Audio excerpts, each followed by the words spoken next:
Est-ce qu'on est prêt? Oui? Okay, bonjour tout le monde. Welcome to joining us for this first panel of this afternoon towards democratic resilience, the post-truth era. This panel for me is a call to action. My name is Artur Wilczynski. I am a professional in residence at this church here, the Public Affairs at Ottawa U, and Senior Strategic Advisor at Samuel Associates. I will be the moderator for this panel. Democracy is profoundly put back in question by so many actors that are states or non-states. And one of the fundamental pillars of democracy is the understanding of what is true. It's impossible for citizens to commit themselves into effective control of their institutions if they do not have a consensus on what is the truth. Evidence-based policymaking is impossible if there is growing public distrust in the legitimacy of knowledge and the effective stewardship of public institutions. Experts, academics, public officials, mainstream media, universities, and other bastions of knowledge and expertise are being systematically undermined. We are following the work of the public inquiry into foreign interference in our democracy and are noting many different challenges that are facing our country and others around the world. We have many excellent group of experts that will help us to approach this difficult topic. We will look for solutions and these challenges, and in terms of the resilience and in terms of dynamic and political and social. We have St. Mary's Marc Doucet at the University of Calgary, David Morin at the University of Sherbrooke, Michel Tessier, former directors of CSIS, and Alexandre Sirois, journalist in La Presse. I have asked each of our panelists to speak for up to a maximum of 10 minutes. We will then have an opportunity for a brief conversation to answer some key questions, and then we will turn to you so that you can ask my colleagues how we address the profound challenges that we all face. The past number of years have seen a serious erosion in public trust in institutions such as the mainstream media, governments, and universities. Expertise and knowledge are seen as having specific political agenda. Knowledge is seen as polarizing, and there are deliberate efforts to undermine it. I hope that we will be able to talk about some of the key questions in our conversation this afternoon, such as how does the environment and media and information has become so polarized and politicized? What are the factors that determine and the main actors in things that affect the credibility of major media? To what extent did the 2016 US presidential election campaign and the Trump presidency accelerate the process? And what was the role of foreign state and non-state actors in influencing it? Also, other questions are how does this phenomenon happen? And is there a difference between it happens in Quebec compared to Canada? And how's the world pandemics has accelerated the diffusion of false information and disinformation in so many areas? The major question is what can we do in terms of what has happened and how do we consume information and construct and build up trust in this environment where our environment is more and more fragmented. So now I'll turn to our first speaker. I will ask Marc Doucet from St. Mary's University. The floor is yours. And can you everyone speak really close to the microphones? Thanks. No. So it is a privilege and an honor for me to be first after the lunch. And I think that maybe we will want to take a break and a siesta. But let's go on. And I would like to thank the organizers of this colloquium to invite me. And I will continue mostly in English because most of my things would be taken from a text I wrote in English. And but by translating, I felt that my translation was too heavy. So I preferred then to give up and go and watch the hockey game last night instead, where the Oilers finally won. So these questions about the resilience. This prompts the question, what makes democracy resilient to begin with? To explore this question and to venture something of an answer, let me start by throwing 3 points to help set the context of my comments. So first, a couple of slides here. See if this works. Who am I supposed to be pointing? There. So first, I think there's more than enough polling data and academic analyses to support the argument that there are contemporary forces, or at least the perception that there are contemporary forces at play that are working to undermine foundational democratic ideals. By foundational democratic ideals, I mean that of the supremacy of the rule of law, the separation of powers, universal suffrage, and basic civil and political rights. These ideals seem to be on the table in ways that Western liberal democracies have not seen, at least since the end of the Cold War, to pick a sort of arbitrary point in history. Second, across the political spectrum, whatever this spectrum may mean these days, the claim that democracy is under threat is now formally part of the political discourse.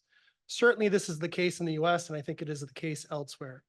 These claims that democracy is under threat are either motivated by what might be considered as a genuine concern for the future of the democratic experiment and a desire to protect this experiment, or they are claims made in support of forms of Orwellian doublespeak to mask what are otherwise authoritarian and autocratic tendencies that seek to erode the rule of law, undermine the separation of powers, limit access to voting, and curtail civil and political rights. And finally, I think we need to recognize that there is an intimate and one might even say reciprocal relationship that exists between democracy and the anti-democratic forces that appear to be threatening democracy's resilience. This is what some have identified as the fundamental democratic paradox. Democratic pluralism means creating political spaces for anti-democratic forces. So starting from these 3 points, I think it's useful for panels such as this to begin by returning to the big foundational questions posed by democratic theory, as Artur suggested in his opening comments. Political theory at times can be criticized for engaging in too much academic navel gazing. But given that the idea of democracy in and of itself now seems to be very much in question, such navel gazing, I think, is warranted. There are, of course, many political thinkers to choose from, but one that might serve for the purposes of thinking more specifically about the idea of democracy and the relationship to contemporary anti-democratic forces is Claude Lefort. Well known. He was one of the main thinkers of the 20th century and asked the question in a modern configuration. Recently, we noticed that there's a return to his thoughts, specifically because what he says between the relationship between the democratic adventure and totalitarianism is a perspective on terms of the tendencies, contemporary tendencies against democracy. Those who understand or know Lefort will know his reading on democracy, the very revolutionary and without precedent of democracy is that the power becomes a vacuum, and a vacuum is exactly the generation principle of democracy. So this sounds counterintuitive. Isn't the place of power in democracy occupied by the figure of the people, as the etymology of the word states? The answer is no, because when called upon to show itself and express its power, the figure of the people cannot materialize. It dissolves, it is atomized, whether it's with elections or other mechanisms, such as the incessant and one might even say increasingly obsessive need for polling. What we are left with is not the figure of the people, but rather its opposite, a disincorporated and divided political body. So the figure of the people cannot express itself as one. The symbolic order of democracy renders what we might call an acephalous image of the political body. That is a body without a political head. Image d'un corps acéphale. So a symbolic order in which the place of power is empty can be taken as both the genius and the Achilles heel of the democratic political form. It is the genius of the democratic political form because it means that the boundaries of the political body, who might belong to it, who is excluded from it, and who can lay claim to it remains unsettled and open to the multiplicity and the pluralism of the human experience. But at the same time, the empty place of power is democracy's Achilles heel, because such a symbolic order also animates a constant effort to draw a determinate image of the people, to arrest the figure of the people, to render it as one, which of course for Lafave was one of the essential dynamics of totalitarianism. From this perspective, what makes democracy resilient as a political form is precisely its amenability to the multiplicity, or to use another term, the intersectionality of the human experience. But at the same time, it's precisely this resiliency for the human experience that animates key features of contemporary anti-democratic forces. What we might recognize of the current moment is how this acephalous image of the political body plays a role in fueling the crisis of democratic politics, and in turn animates the anti-democratic forces of the post-truth era. It fuels the crisis of democratic politics because in a moment of crisis, when a clear expression of the will of the people is summoned to resolve questions of political authority, the reality that such an expression cannot materialize itself is made all the more evident, which in turn can generate fertile ground for anti-democratic and populist forces that seek to draw the figure of the people with clear, determinate lines. Trump phenomenon is to reshape the body at his own image, which is interesting. I think we see on the program the figure, the image of Trump and the body of Trump. Now, none of this is necessarily new. What is perhaps new, and what brings an added layer to democracy's Achilles heel, is that there is now a clear incentive structure, amplified by social media and a 24/7 attention economy that can monetize the acephalous body politic and make use of it as raw materials for its production of rage farming, trolling, owning the libs, and clickbaiting. This is an incredibly lucrative business model with next to zero startup costs and nearly free access to the public square of the democratic form, whether that public square be here or abroad. I think part of our analysis, and I'll end on this one point, I think part of our analysis needs to include how these new tools of the post-truth era appear to be capable of exploiting the Achilles heel of democracy's symbolic order in ways that have not been seen and in ways that put into question the resiliency of democracy's generative principle. Thank you. Thank you very much, Mark. Oh, sorry. Thank you very much, Mark. Really interesting. I think that that case around the lucrative business model, and I think one of the questions is how do you impose a cost on that model, if that's an appropriate strategy to build resilience from a political perspective. I turn now to my friend and colleague Jean-Christophe Boucher from the University of Calgary.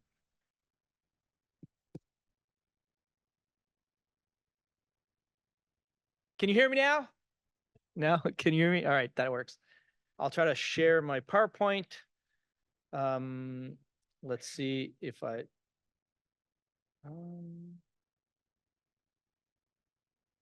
have to leave and come back. So what my colleague talked about was really the question around foreign interference and in a post-truth environment.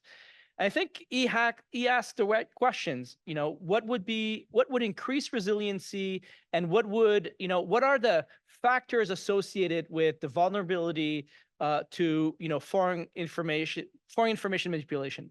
When you think about FIMI, when you think about how foreign actors, either state or non-state actors, try to use and shape the information space, we have to start to think about foreign interference as a crime of opportunity. In some ways, foreign interference is low cost, high payoff, and low risks. And the reasons why international actors are using the information space to push their interests and undermine Canadian interests is because it's easy to do. And what Artur was saying, like, how do we raise the cost of this? How do we raise the cost of foreign interference where actors will start to spend resources to do this? And my sense would be that we should do this through a thought experiment. If foreign interference is and spreading disinformation is a crime of opportunity, then we can use criminology to explain what are crimes of opportunity. And in criminology, there's a model that says that to have a crime, you need 3 conditions. You need a malicious actor, the far right, the Russians, the Indians, the Iranians, the Hamas, actors who find a way to use information space to promote their interest. You need a lack of guardians. You need to actually have an environment where there's no guardians saving or trying to promote and defend the space. And finally, you need a vulnerable public. You need a victim. For a crime to happen, you need to have a malicious actor, a victim, and no guardians around to limit things. But that helps us start to understand a little bit. All right. So the question here is really, if we want to think about resiliency, we have to understand how the vulnerable public, who in Canada are vulnerable to influence operations and to disinformation. And of course, it's an empirical question. So that's what we did. So we did in 2022, we ran a survey to really try to measure which population was vulnerable to misinformation. So this is a population-based survey. It's actually a big one, about 2,500 people, Canadians. It's population-based, so it's based on the census, and it was done by Nanos Research, and it's quite expensive to do. And what we wanted to do is really measure how people were susceptible to misinformation. And the way we've done this is this way. We've asked 16 questions, 4 questions on COVID, 4 questions on Russia-Ukraine war, 4 questions on climate change, and 4 questions on social issues and freedom.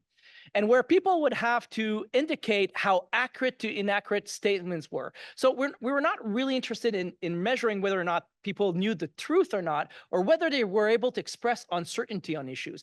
The argument was that in misinformation, most of us are misinformed all the time, but a lot of us have the capacity to express uncertainty on issues, right? Which is the best hockey team in Canada? Obviously, it's the Oilers. And, but right now, my certainty is a 7. So, I might be full of baloney on this. So we wanted people to be able to kind of measure that, not to say like, if you don't know the answer, you're misinformed. Like, no, maybe you think you're not informed enough, so you're able to express uncertainty. And of course, some of the questions were reversed. So some of them were true and some of them were false. So they had to kind of follow through the thing. And this is the data that we got out of this.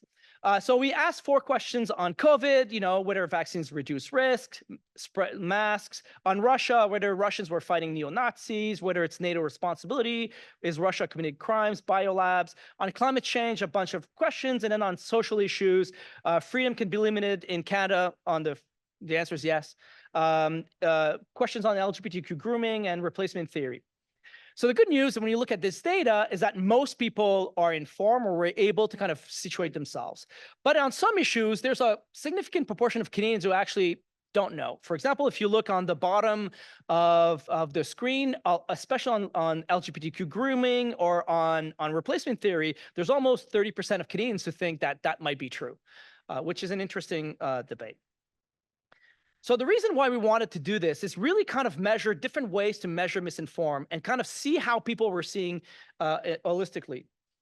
The first thing we saw is that misinformation is structural. So we ran a Cronbach's alpha out of this question. It's a way to kind of measure internal validity of questions.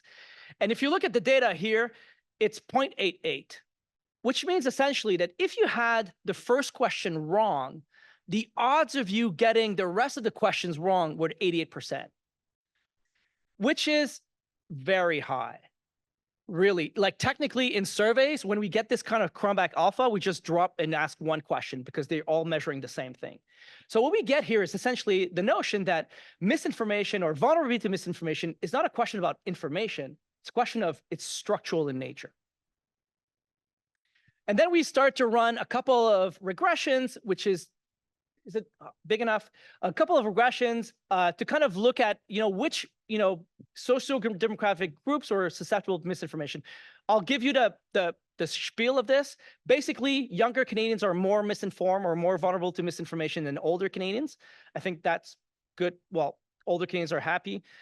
People with more education were more informed than those with less education. Rural respondents were less informed. And here, people who made more money. In some cases, women were more informed than men. So we really see like essentially age, education are the major drivers of being informed and misinformed. Then we've looked in terms of partisanship. And then we ran the regressions looking at comparing, voters from one party against other Canadians. And if you want to look, here we have a question on the questions on Russia. Liberals versus other Canadians. It's on the 0 line, which means it's not. There's no difference between what liberals think and the rest of Canadians. When you look at conservatives, it's minus almost 1.5. So if you were a 6 on 10, you drop by 1.5. You're a conservative, which means that conservatives are more vulnerable to misinformation to Russia. Justin told me he just wanted the Russia and the climate change data, so I could. On climate change, you get essentially the same thing, but conservatives -3. To be fair, if I showed you the COVID, it's the same thing if I showed you the other things. So what do we get out of this? We're getting that, the vulnerable population are mostly younger Canadians, less educated, and unfortunately, conservatives. And we saw this, and I'm lining up David here. We're seeing this also during the Freedom Convoy that happened in 2022, where when we scraped the entire Twitter on that time. We scraped 7 million tweets in a month and a half during the Freedom Convoy and try to compare essentially what people were saying. What we saw essentially is that although the Freedom Convoy started as a Canadian event, we saw a significant amount of far-right groups engaging in the information space at that time, mostly from the US. In fact, if you look at the number of accounts, there was more US accounts engaging during the Freedom Convoy than Canadian accounts. Who are the main influencers? Look at that. Jack Posobiec, which is a far-right influencer. Some Canadians, a lot of UK anti-vaccine people. Rebel News in Canada, True North. And essentially what you're seeing is influencers from the American far-right engaging with Canadian far-right and exchanging and participating together into the information space to influence the Freedom Convoy. This is essentially how the distribution between Canadians and US accounts. So at the beginning of the Freedom Convoy, it was all Canadian. You see the red, it's all Canadian accounts engaging in the information space. And at one point it switched. And when you start to see Donald Trump Jr., Jack Posobiec, Tucker Carlson start to engage in that space, it became an American event. Essentially what you have here is foreign interference from the American far rights engaging in the Canadian information space and encouraging a movement that was characterized at the beginning as a new January 6th event. And now I'm going to leave it to my colleague. Yeah.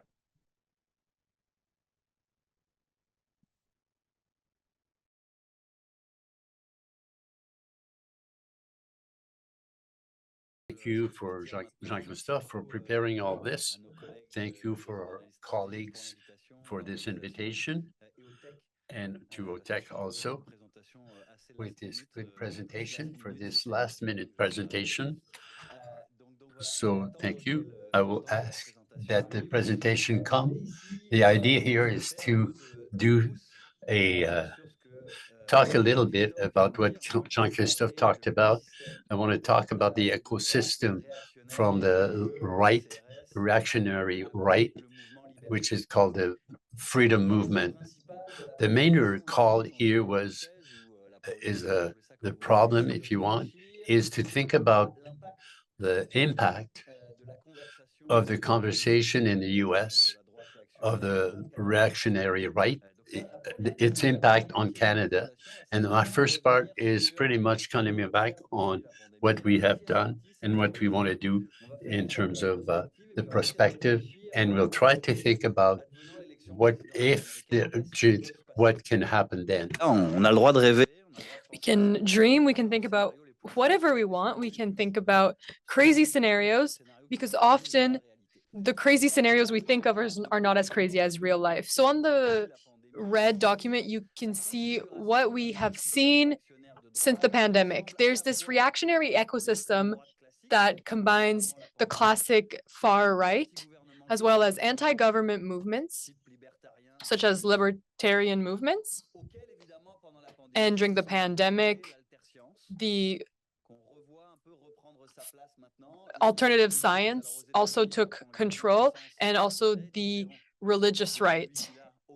The religious right in the US is very different than it is in Canada. And also there's the men's right movements that have also taken over. So what do we see since the pandemic, since the convoy? So we'll allow them to tell us what they actually say. The man said to be the next Prime Minister of Canada is saying the same things as me because it's real things going on. There's a global awakening and a global resistance to this. So they're going to start killing at least 10,000 people a year in Canada as this globalist test. They're calling the pig farm Canada's Epstein Island, and Trudeau is getting more and more associated with it. It's his horrific treatment of his own people during the COVID years. The whole trucker convoy, I think. To pick on the truckers at this late stage is so bizarre. And So you're when the saying convoy Canadians started- got pissed by the picking on the truckers with forced injections?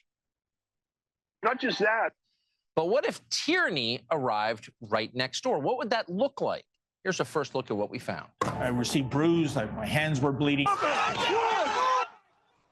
The greatest danger of all would be to do nothing. Are you Canadian? Of course I am. Are you part of the opposition? Are you I don't know how to phrase that. commies with the press? We got to know where this man stands. Were you non-biased? He's going to go back and give my bank account information to Trudeau.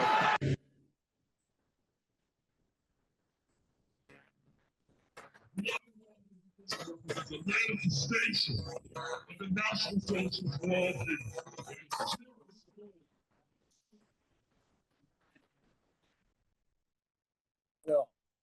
La dernière vidéo n'a pas été tournée aux États-Unis. The last video wasn't filmed in the US, it was filmed in Quebec. The RCMP has accused two people who are part of this division. This division no longer exists, but it is a far-right terrorist group.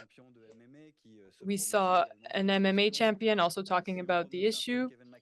And before that, there was Kevin McInnes, who founded the Proud Boys movement. The Proud Boys movement is on Canadian terrorist organization, and there are other notable figures. So since the pandemic, what we've noticed is that in Canada, in our ecosystem, there's an importation of American culture wars, whether that's the Great Replacement theory, the climate question, the gender equality, men's rights, all of these issues. One of the first effects that we've seen is that we've imported these culture wars. The second thing we've noticed is this idea that there's a misinformation group. For example, considering misinformation as something linked to crime. There is a clear connection between US and Canada misinformation. And I can talk about India and Russia because in these countries, they do spread misinformation as well, but their ability to spread misinformation is not as strong as the ability to the US to be a big spreader of misinformation. We don't talk about the US as much, but they are very important. And the third thing that we've noticed, and this is something that has a very important narrative. During the Freedom Convoy, and since then, we talk about the far right, we talk in the far right environment to liberate Canada from Trudeau, as Trudeau is an authoritarian leader or something like that.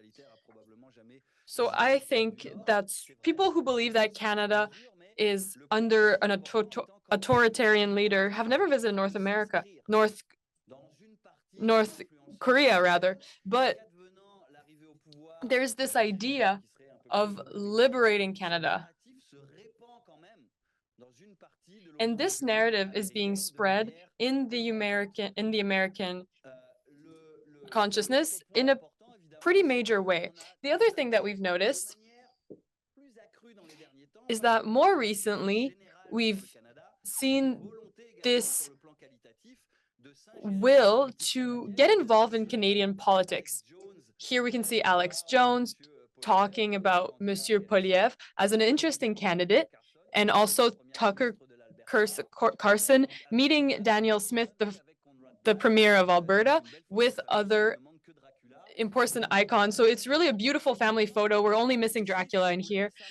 And this truly shows, I'm not trying to be political here, but this really shows that there's an intent from American leaders to get involved in Canadian politics.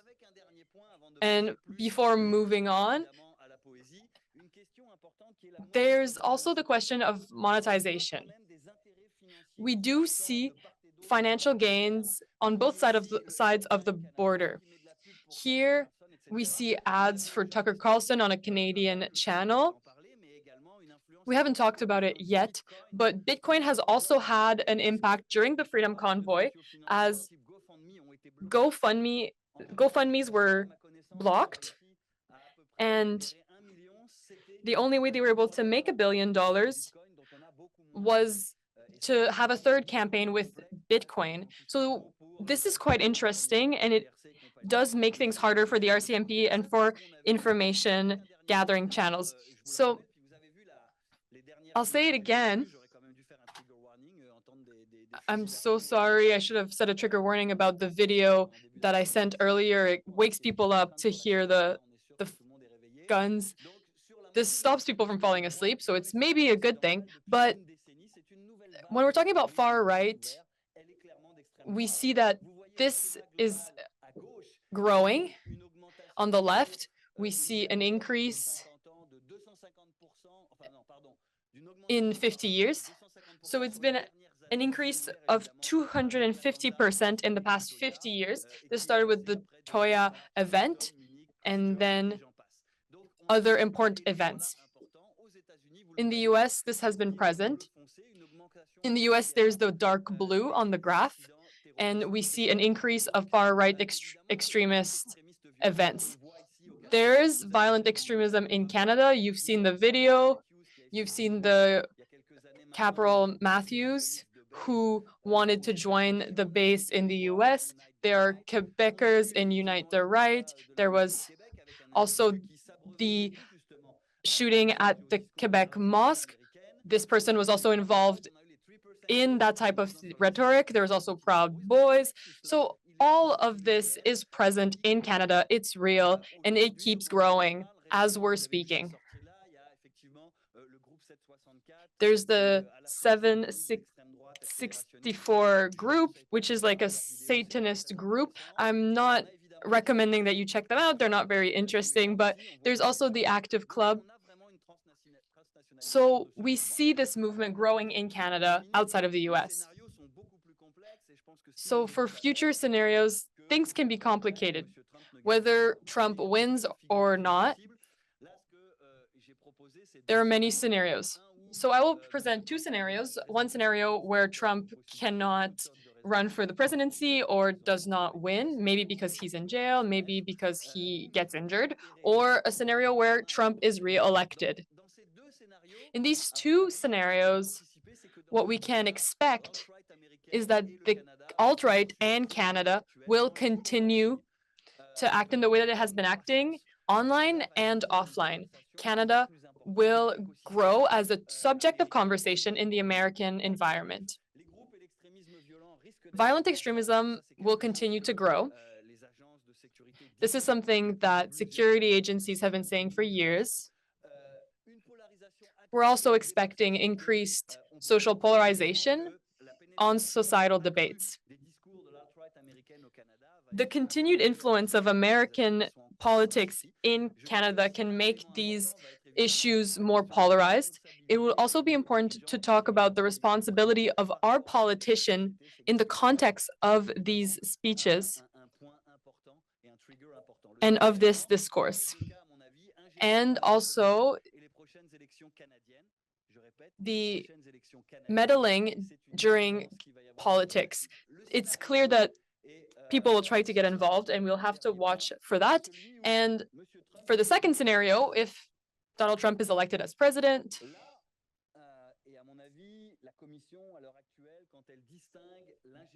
currently, when we talk about foreign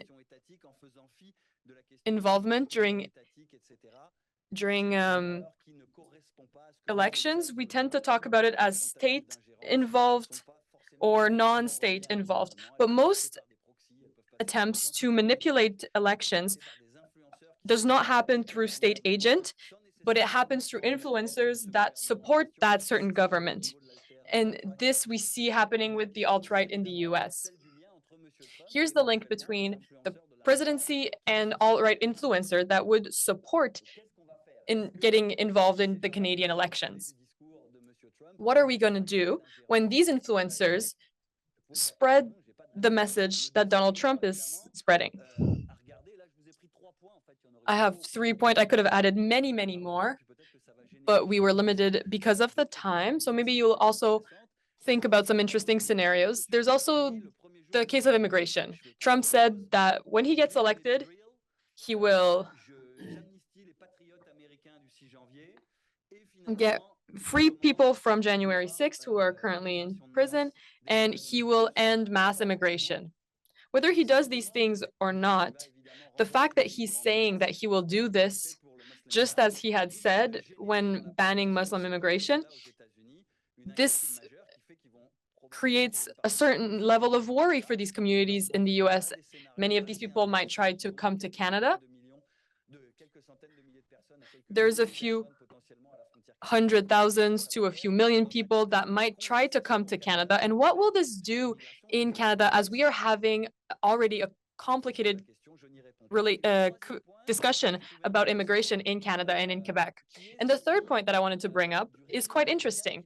It's the idea of a more authoritarian American regime. He did say that he will only be fascist on the first day of his election, but we see that the people around Trump wish to strengthen the American security and defense system. I'm not saying that Trump is fascist, because once we hit this level, things are different, but it's important to think about the United States becoming more authoritarian. We know that the alt-right and political violence is not something that is often talked about in the US. In the MAGA group, we consider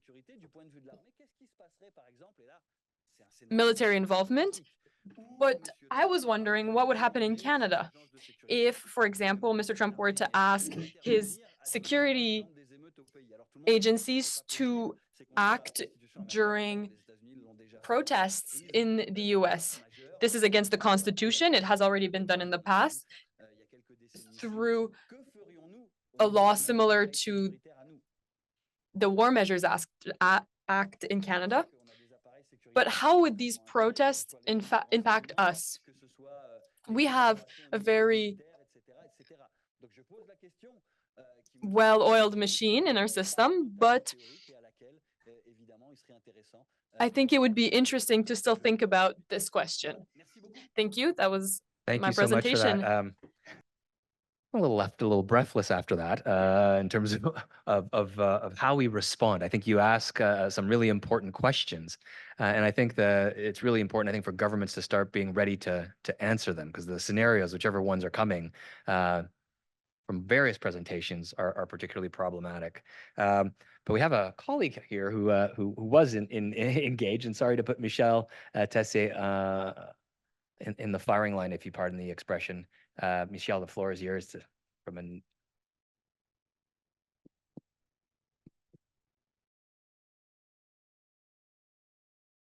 Perfect. Hello. I don't have a presentation. I'm a really good spy. I can leave without being noticed. I always feel like an intruder in these discussions because As I work for information services, I don't often talk. And this is why I would like to thank the organizers for inviting me. After retiring last year, I decided to get involved with medias and with academics to better explain what is information. What does CSIS do when faced with these issues? And what are the issues within CSIS? The CSIS law was written in 84. It must be modernized. I'll talk about this later because there's a bill currently in Parliament that was tabled to address this. CSIS is currently focusing on 4 things: spying, foreign interference in election, and I'll talk about their definition of this later, terrorism, and subversion. These are the 4 threats that are clearly written in the CSIS law. We've seen it with the Freedom Convoy. There is an economic threat to borders being locked. And so there's the definition of national security that needs to be clear. And we've talked about this during the Rouleau trial. So there are many things, the Rouleau Commission rather. So there are many things that we need to consider. During the pandemic, there were many questions about health, and we looked a lot into health information, people who are in charge of vaccine, biopharmaceutical companies, to try to explain what could be the threats that they face. So let's talk about foreign interference. We've said that the OG Commission is considering foreign interference as coming from foreign states. Does this need to change? It's a question we can ask ourselves.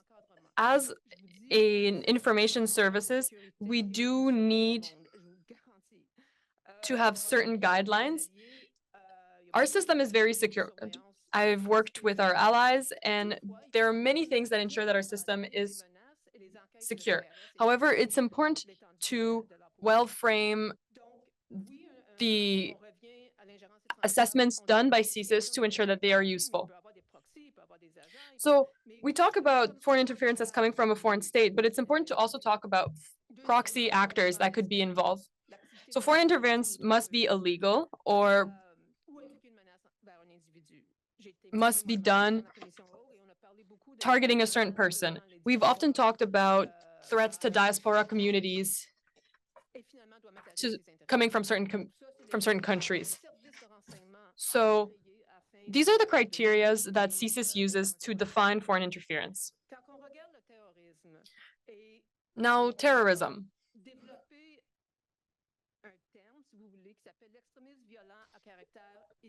We use violent extremism.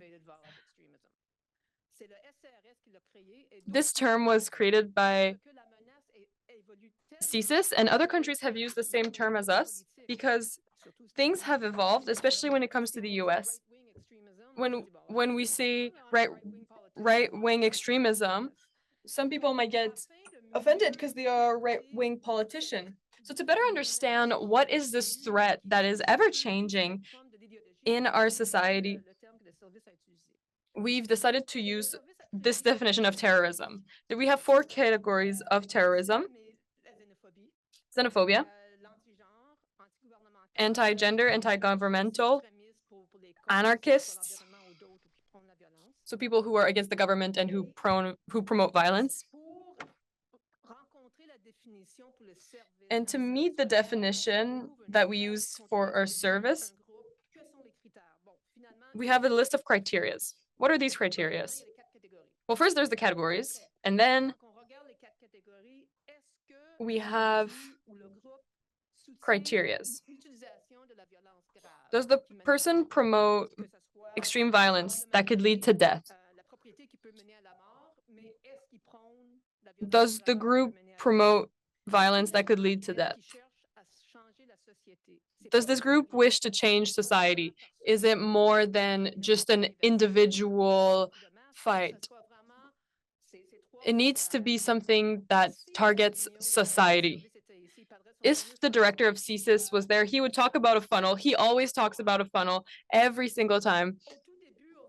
At the top of the funnel, there's comments that are uncomfortable, and then there's heinous comments that could be linked to crime, and then later we get to the stuff that CSIS is involved in. People promoting extreme violence, violence that can lead to death, people who want to change society. It's not an exact science. It's very hard to define things clearly. And I've had many discussions with my employees because at least 50% of CSIS resources working against terrorism are working to target this type of extremism. The more we're looking for it, the more we can find it. And it's hard to define clearly what we need to target. We are not a police. Of course, CSIS is working closely with police institutions, but we need to find the way that the right people are being targeted by police investigation. We talked about social media and disinformation. We saw it with the Freedom Convoy. It's written in the CSIS law. CSIS is not allowed to investigate on real peaceful protests. However, CSIS knows very well that this type of movement can be used to recruit people into extremist group and to radicalize them. We've seen it. That's where the danger lies. It's not people who truly think that vaccines are bad for their health. It's really that these people will use these beliefs to communicate their message and to recruit people into their ranks. And behind all of this, there's foreign interference and foreign influence. I've been told, for example, I'm not sure if you've heard about bedbugs in France recently, but I've been told that this was part of a Russian misinformation campaign to undermine people's trust in their government and their ability to deal with issues. That's foreign interference. That's misinformation. It's undermining people's trust into their own institutions. It spreads very quickly. This morning in the New York Times, it talked about an American living in Moscow running websites to propagate misinformation. And these websites look a lot like real news websites. And I'll end by plugging in Bill C-70. This bill was just tabled to fight against foreign interference. It aims to modernize the CSIS law. It aims to give more powers to CSIS and to also give it a better framework. The law hasn't changed since the 80s, and it needs to change not only for foreign interference, but also to improve its ability to collect information. It can be very hard for CSIS to find the exact information it needs to do investigations, especially to investigate things that are modern threats, because at the time that the law was written, phones were plugged into the walls and things were very different. The world has truly changed, and it's important that we can ensure that our institutions have the right tools. Thank you. Thank you, Michel. These are important questions about the bill. A question that I have is the bill enough to truly face this challenge? Do we have the right tools as a society to face all the threats that you've identified in your speech? And our last presenter tonight is Alexandre Sirois. Here, go ahead. The mic is working. Thank you very much. I'm the second intruder here. because I'm a journalist on the panel, but thank you for inviting a journalist to talk about misinformation. I'll give my perspective as a journalist who's interested in misinformation for the past few years. We are often faced with misinformation attempts, and we are in the front lines of this. So I have three things that I'd like to say. First, I'd like to give a different perspective. Everyone knows that misinformation in the US did not start with Donald Trump. I can say Watergate, and you will know what I mean.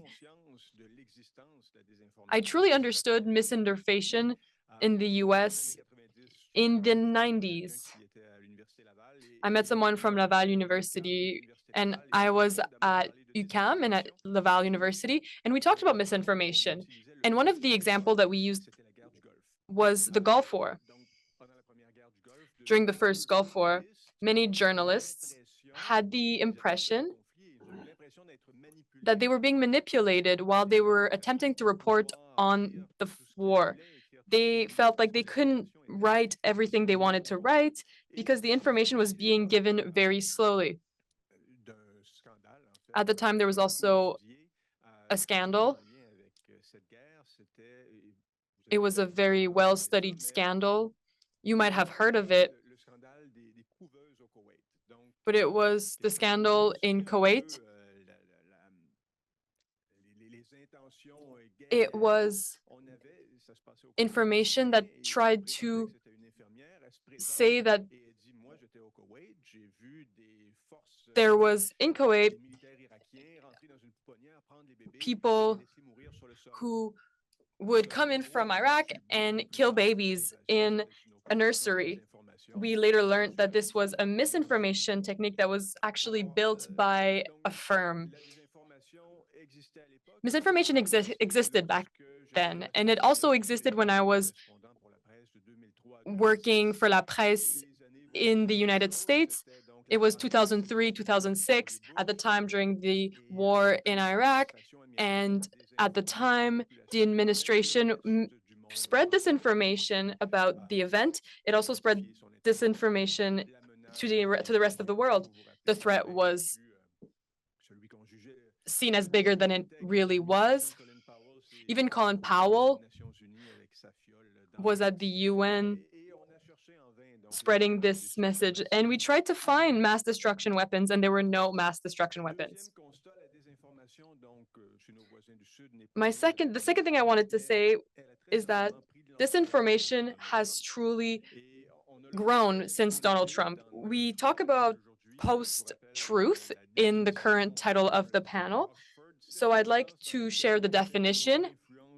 It's a situation where facts are less important than opinions or comments that relate to people's personal beliefs and beliefs. Post-truth was the Oxford Word of the Year during the Brexit year and during the year that Trump was elected. So as Trump was elected in the US, we started an era where we started believing that our beliefs and our emotions were more important than facts. As a journalist, this can really shake things up. We realized that misinformation was used by the Trump administration and by MAGA Republicans.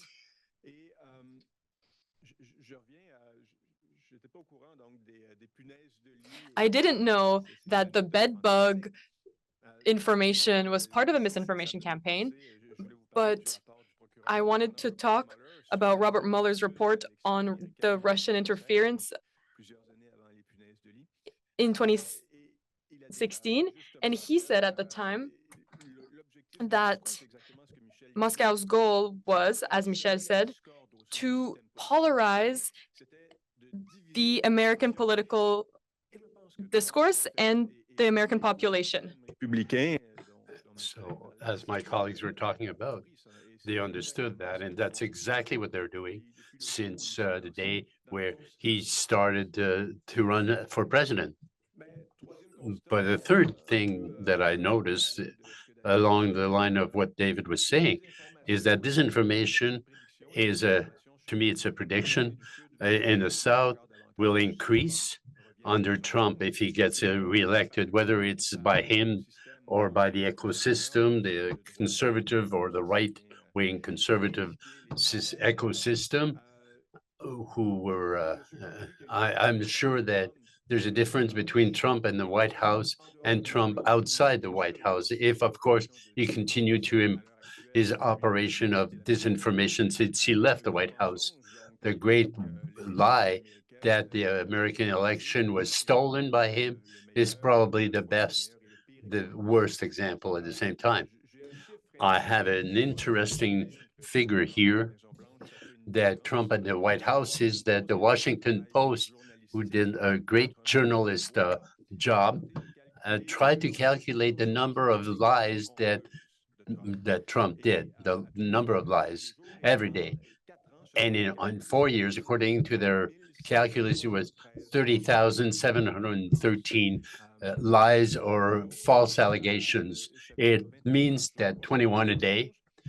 And what I find interesting is that the more the days went by, the years went by, the more he was lying. So it's what could happen if in his first year, his average apparently of lies was 6 a day.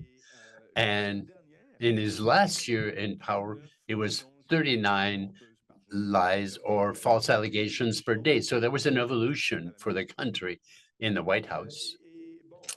And of course, all this is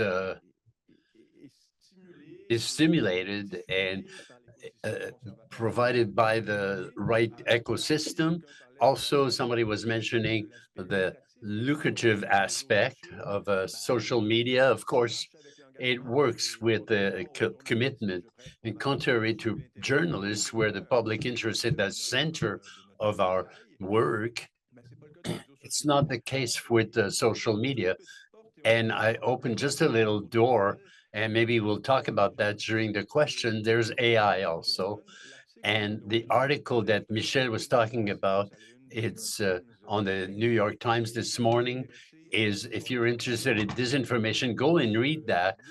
And this disinformator is, in my opinion, is what it was showing, could not do what he's doing today if it hadn't been for the creation of ChatGPT and AI and so on. He is more and more, since September of last year, his lies or his disinformation has reached something like 39 million people.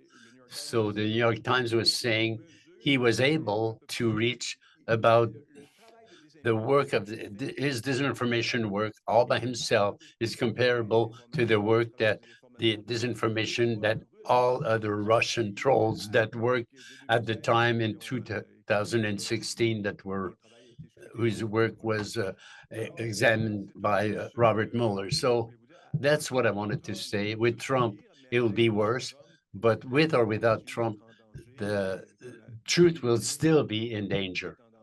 And when truth is in danger, of course, democracy also is. Thank you very much. So how many people are feeling really positive now and enthused about the state of our democracy?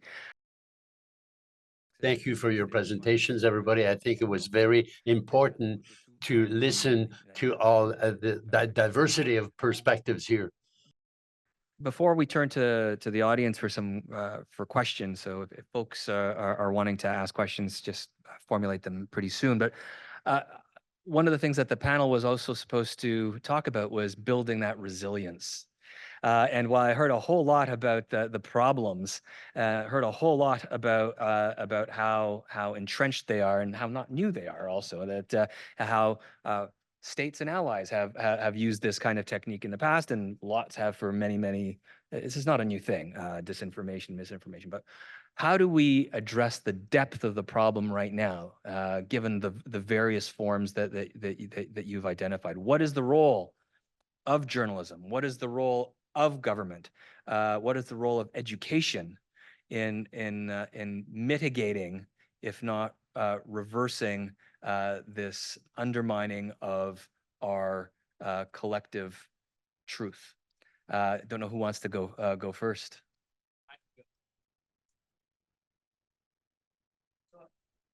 Does it work? Yeah, all right. So I think as an academic, I think one of the things that we see in the data is that people with higher education are less likely to be misinformed. And I don't think because they're smarter or somehow that they have better information. I think they just are able to express uncertainty a lot more. When we look at them, when we look at the data, it's just that somebody that would like say an 8 or a 9, say a 6 or a 7. So I think critical thinking is really that part of the brain that we don't do that, being able to express uncertainty. So like, you know what, I actually don't know. And I think it's true, but it's a 6. So, would I bet money on it? No, I'm able to kind of live in that kind of vagueness of things. When you listen to Ezra Levant or the far right or far not, like ideological people, it's never about uncertainty. It's like, it's clear that the opposition is evil, that these people, and it's a black and white environment, which is not true in general. So I think that's one of the things. The next part is really focus on pre-bunking. So one of the things that we know now about the research on misinformation is that fact-checking doesn't work. All the research kind of demonstrate that. And in some of the research that says it works, it doesn't work for a long time. And in some cases, when we look at it, the research says that actually trying to fact check people piss them off and entrench them further into their views. So they're digging deeper into the rabbit hole. So we have to stop doing that. Telling people that they're deplorables, that we have to like check them, just doesn't work. We have to focus on pre-bunking. We have to focus on being out there and advertise for our values and defend our democracies and say why we think the things we do. And we have to be there at the forefront. The problem is that if we want to pre-bunk, we can't pre-bunk everything. And this is why I think like the way I think about misinformation is actually important, right? Who are the malicious actors? We know them. We know what they want. And we should monitor what they do, and we should, study them more closely. We know what the Russians will try to push, the Chinese, the Iranians, we know that. Secondly, who are the vulnerable population? We know who they are in the data. So we know that diaspora communities are more amenable to transnational repression. Focus on pre-bunking there. We know that the conservatives are more weak on Russian disinformation, pre-bunk there. And to be fair, MLAs and MPs in my own province are asking me to do like roundtables in their writings to talk about Russia because they see this as like a way to inoculate their people when they canvass. So that's pre-bunking it in the actual underbelly of disinformation. And then increase regulations and increase the cost of actors monetizing disinformation. If we do the 3 things like that, and we put 33% of our money into each bucket, maybe in 20 years, we'll be in an environment that is somewhat better. Thanks.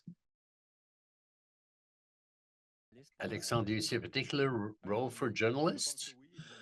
I think so. Here again, I'm preaching for my own parish, but I would say to support the media and education to media. I think journalists in Quebec are trying to support education for media. Some are going from school to explain to young people what are false information and real information. And so to develop critical thinking in young people and all kinds of initiatives that are possible. I was in Carleton. I'm from Gaspé area. And there's now a journalism and festival in Carleton. I was there last week, and it was really something that allowed to start develop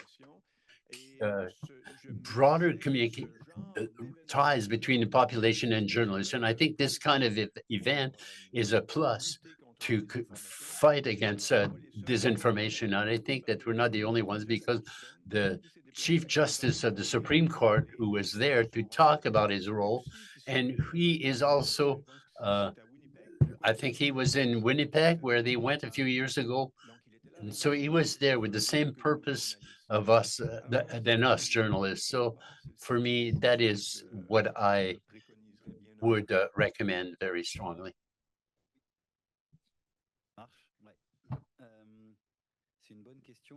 It's a good question in terms of resilience. I think that we need to remember that Canada is protection factor specific that distinguish us from the American society. That's the first thing. Canada has a clearly less polarized historically than the US. They have leaders that are more responsible, and I think that's a very important point to underline. The US have a history of disinformation, but most of the governments, the US governments, were always democratic in terms of supporting democracy. And if the national interest is there to support some kind of a democracy, because it's not the first time that the US, but now we have something against liberalism. And as soon as we start having disinformation come from an area or an ecosystem that is radical to get into the public debate, that is unliberal discourse, which is by mainstream media or by political leaders, then we have a larger problem. That's the second factor we need to protect ourselves here in Canada. This being said, and that's my second point, a fundamental element that seems to be obvious right now, it's better to do nothing than to pretend that we're learning. We have all kinds of programs in terms of radicalization, where we try different experiments, go to this school and there, to finally come to see that our interventions are doing worse than better. So one of the elements is to listen for the grievances that are behind those illiberal discourse, so that yes, we have to talk on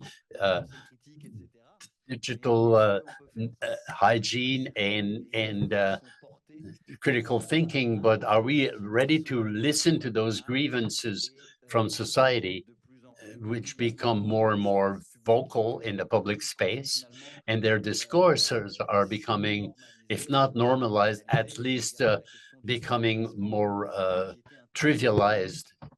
So the Great Reset was like an absolute thing. And now when we talk about the reset, it's sort of like your old fashioned, but I think that I'll leave the other people. I think it's less optimistic, is that maybe no matter what we do, we want to be able to stop history. Maybe some of our people will want to live their unliberalism. They want to live to be authoritarian. And the experts that we are have always been good at see something happen, something come and explain it, but never as good as preventing it to happen. If you look at the recent history, authoritarian regime, fascism, we could see Mr. Mussolini took power and so on, and it was there. And I don't want to go back to history. I've said it's fascism again, but my point is that maybe we will need to, it has to get worse before it gets better. Now I want to turn to the floor. Are there any questions? I see two. So just the second table back,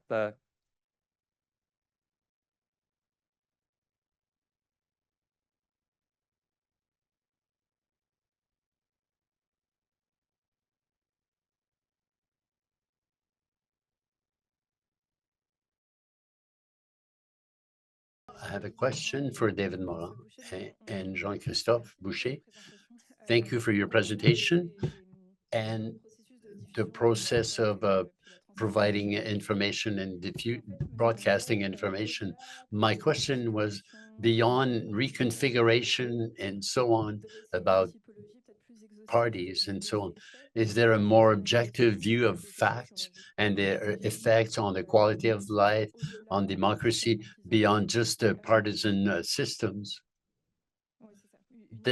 So a general idea of what will be the effects and what will be the process.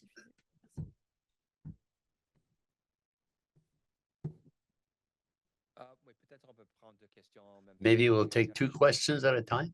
Is there another question?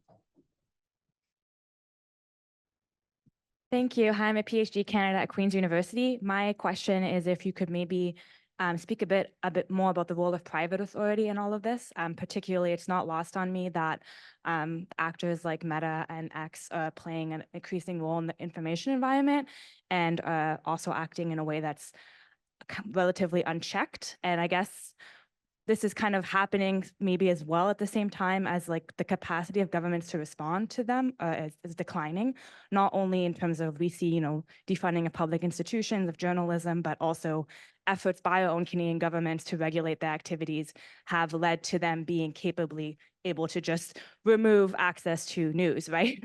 To Canadians, right? You can't access CBC News on Facebook, but I'm sure you can access some of the videos that we unfortunately saw today. So thank you. Let's answer the first question first. For the first question, the typology of effects, it's interesting. I've seen two or three, I would say two or three. Of course, the most important would be in the rise of extremism would be, we haven't talked much about this, but it's increasing. Maybe it was broached before, but the loss of trust in our institutions. Is it a triggering factor? Is it a loop? What is it? Is it because I don't trust the institution, that I don't believe the official disform? So I less and less. So there's some kind of a vicious circle that to me would be addressed. And I think that it's fundamental because when you look at the Western civilization and you see the rise, there was really a conversation on against system. And of course, the populism, whether it's left or right, is now we have to serve the people before the interests of the institutions, whether they are political, scientific, mediatic. And now we all get more or less strong for media. They're very strong for academic also. But that's the first thing is, of course, is that I see as an effect extremely damaging is the polarization in society. And it's interesting to see how instead of saying the right is going up, it's if you look at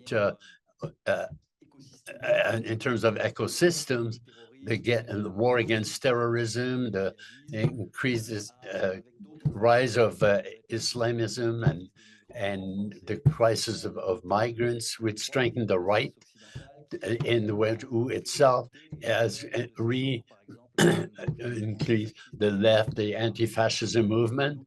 So I don't trying to evaluate or who's right or wrong, but we don't have to know wrong equivalents in terms of extremism. They're not worth the same, even if we disagree with violence, whichever side it comes from. But it's a question of polarization, which becomes very concerning because it sort of unwinds the tightness of a social fabric.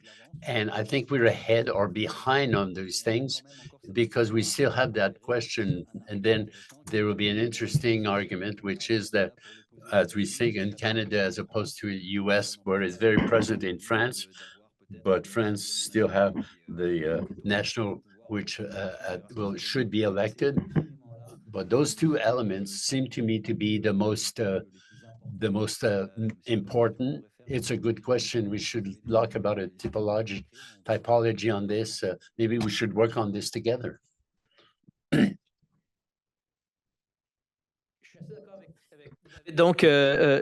agree with David, and I think in a way it undermines our belief in democratic principles.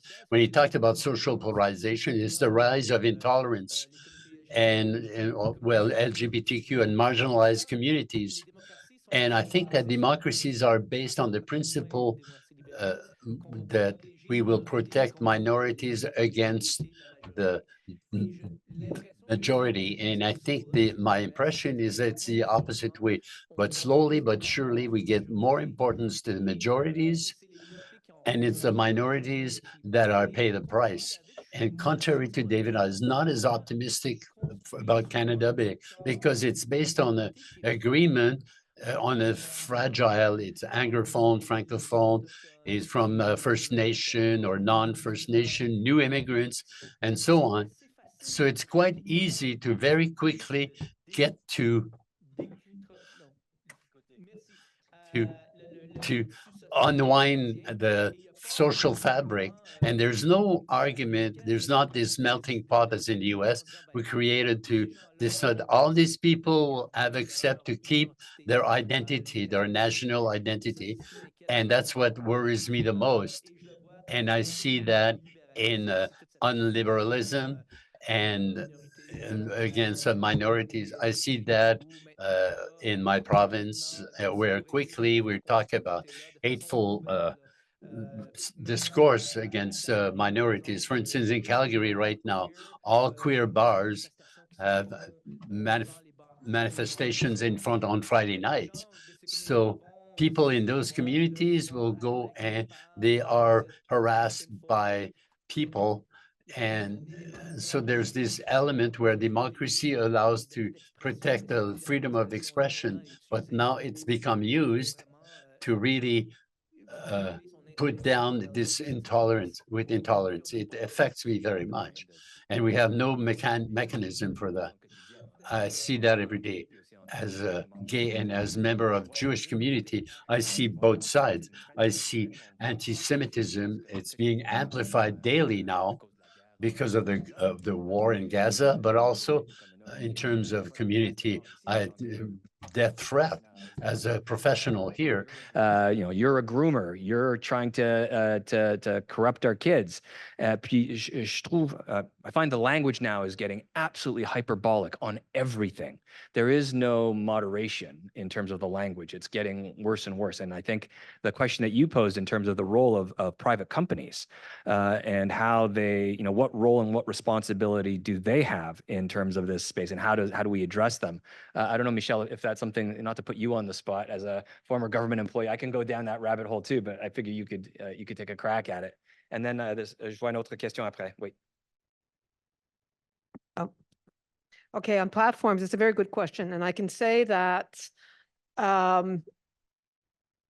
when we were working to prevent foreign interference during the last federal election, a lot of the question amongst government partners was, who's dealing with social media? Do you really want an intelligence service to be monitoring everybody's social media? I don't think so.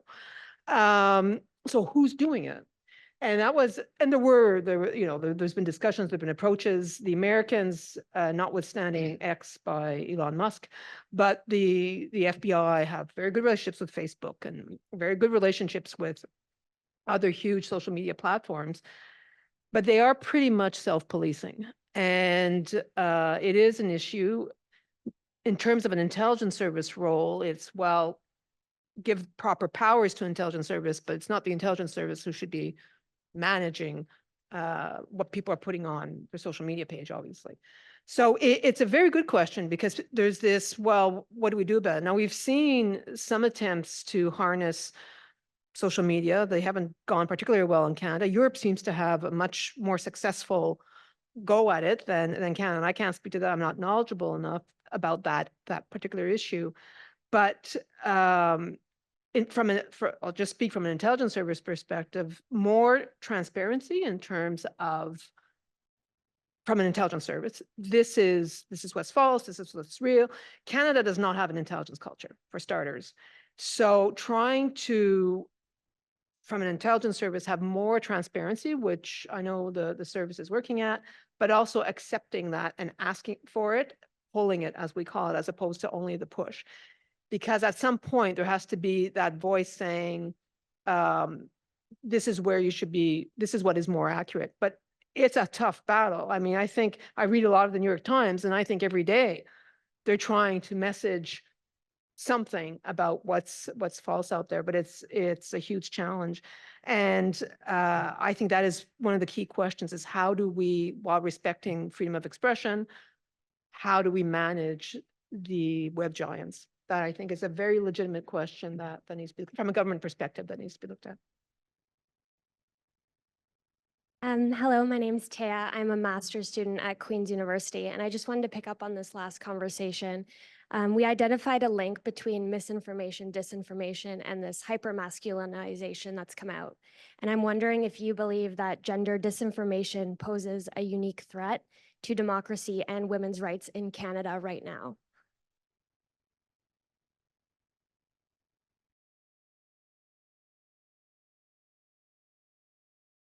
Short answer is yes, absolutely. In fact, there was a intervention in the media to say that the chances of violence against LGBT were very high.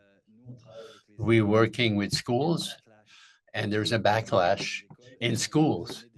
And give you some statistics, but that would depress you even more in terms of the perception of equality between men and women and the role of feminism in society.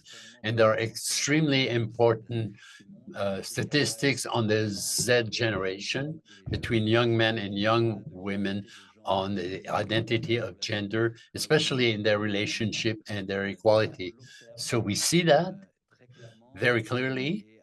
And I think that we are really wrong if we take this question for granted. That question on gender will become very, very important. I would like to combat on a small element in terms of democracy, which appeared to me to be pertinent, relevant. We have to be careful with digital social media because they give a very distorted picture of the social reality. And I think that intolerance is where there's a vacuum in a conversation at the political level. So we absolutely need, and you will see it, I see that people that are radical, I'm not saying the most extremist, but when you are in front of them, what they say on social media, and I think that our work, and I don't want to leave on a too pessimistic, is to reinvest in those democratic spaces and reestablish a conversation for those who want good. I don't think that democracy is never as strong as when we believe in it and as weak as when we don't believe in it anymore. When we work together, if we play Monopoly and somebody don't believe in the rules anymore, then Monopoly doesn't work anymore. You're cheating, and that's what I do to win. My daughter has understand that, so it doesn't work anymore. So it's very important to be aware of that. And I think in terms of research, we have left behind research on Aurelian. So we don't know what's happening in real life, in real ecosystems and more radical ecosystem. We go on social media, that's a new reality. But again, it's not exactly representative. And I think that there's something that's some field to reinvestigate. And I think, for instance, that we were asking, should we censor people like in Belgium? And we realized that when we were apprenticed, we were trying to prevent extreme right to express themselves. And the effect was that they developed very strongly on social media. How come the extreme right are so much better than the extreme left on because they took that space because they were prevented from going elsewhere. So if there are many conversations to have, I think that there are things that could be done. And the question in terms of gender in school is very important. We have to be intelligent. I don't think that to make a large campaign of awareness, to demonize Andrew Tate, to demonize the influencers and life coaches. We've seen that lately on life coaches in Quebec lately. Two coaches, I won't say who they are, who is saying that in a couple, it's important to have a consent to have sexual relationship, but after that, you don't need that. It's totally illegal. But we say that. So there's a humorist who's doing a capsule saying that was funny. I think But what we saw is all of a sudden the followers of this increased by 300% just in 48 hours. So of course there are people who followed to see this is not right, but there are so many, I don't know who, there are two guys, but they were really good. So they start following them. So it's true that and that we have to be careful how we approach these questions. So I think also that for the question of platforms, I think there's a difference between monitoring the content and monitoring the amplification. And they're two different things. On social media, you have people to create content, and they have, freedom of expression, and short of hate speech, they can pretty much say what they want. Amplification is a business model, and that means that you can start to have some questions on like, well, where does Rebel News get their money, right? From the Americans, Bitcoin, all the GoFundMe. Like, it's not illegal to get money from the Americans, but it should be, it should be transparent. And with transparency, you can start to say, hey, look, all these like Russian accounts are paying off these far left or far right influencers, or sending, money to Tucker Carlson to do things. And they should be shamed, or at least, so I think we can start to think about amplification and be more transparent. And right now it's the far west. If you're an influencer, you can actually hide behind everything and do a lot of damage with amplifying anything without repercussions. Marc, did you want to?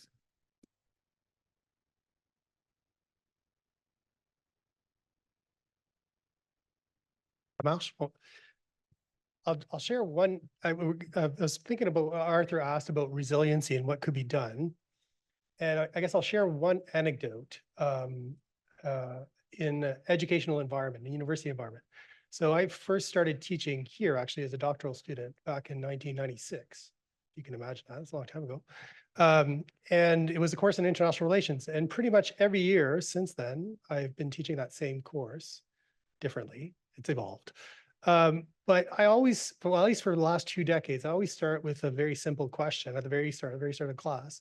I put international relations on the board and I give them like 15 minutes. And I say, talk to your colleague and explain to me what you think this is about. And it's just sort of get a sense, break the ice and kind of get them to start thinking about what they already know about international relations. And invariably at one point during the conversation, I'll share with them that when I was sitting where they are sitting, when I was an undergraduate student, what I was witnessing was exactly what we were talking about earlier. It was the fall of the Berlin Wall. It was the first Gulf War. It was the early 1990s as an undergraduate student. What I find fascinating over the last couple of years is how the students that are talking into my class about what they know about international relations, the way that as young people, their political compass is being formed in the way that my political compass was formed back in the early 1990s is very different. It's almost impossible to have a certain conversation, at least with a segment, not everybody, with a segment of the student body. I had 2 students, just to share the full anecdote, this year after class come to see me because we had watched a segment of Ian Bremmer's top risks that he publishes every year. And they came to see me afterwards and they had all of the kind of very far right talking points in response to the Russia hoax.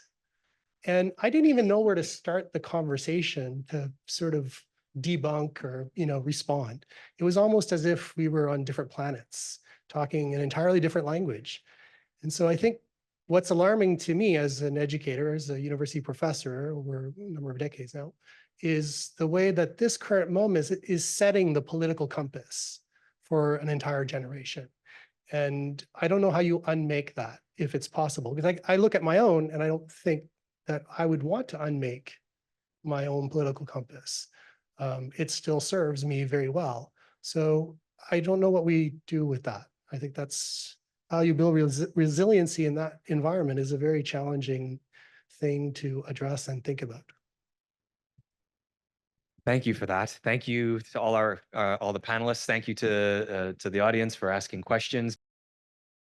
Thank you, everyone. We'll be taking a short break now. And I know that we'll be able to continue our conversation in the hallway. Thank you, everyone, for an engaging conversation.